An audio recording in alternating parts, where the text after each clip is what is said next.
Nasa kamay ng ombudsman ang desisyon kung gagawing state's witness ang itinuturong utak ng pork barrel scam na si Janet Lim Napoles. Pero sa ngayon, ayon sa ombudsman, malakas na ang kanilang kaso. Nakatutok si Joseph Morong, exclusive.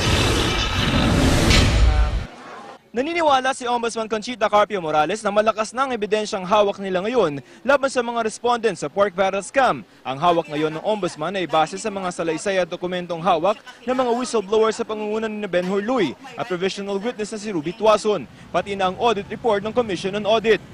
Kaya ang tanong namin sa Ombudsman, kailangan pa ba nila si Janet Lim Napoles na nagsabi na raw kay Justice Secretary Leila de Lima ng lahat-lahat ng kanyang alam at mga nakatransaksyon niya? Am I open to using her as a state witness?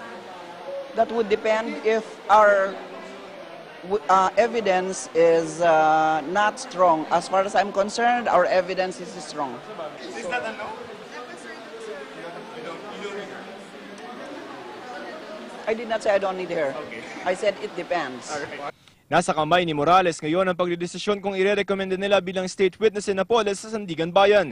Pero dalawa ang problema ni Napoles. Una, may resolusyon na ang ombudsman na nagsasabing may sapat na dahilan o probable cause para isakdal si Napoles at iba pang akusado para sa plunder sa Sandigan Bayan.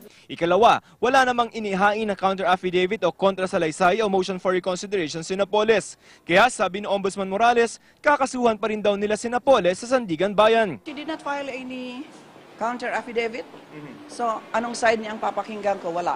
Because she waived her right to file a counter-affidavit by not filing any, then what motion for reconsideration are we going to talk about? Okay, so pag Sandigan Bayan, accused pa rin siya?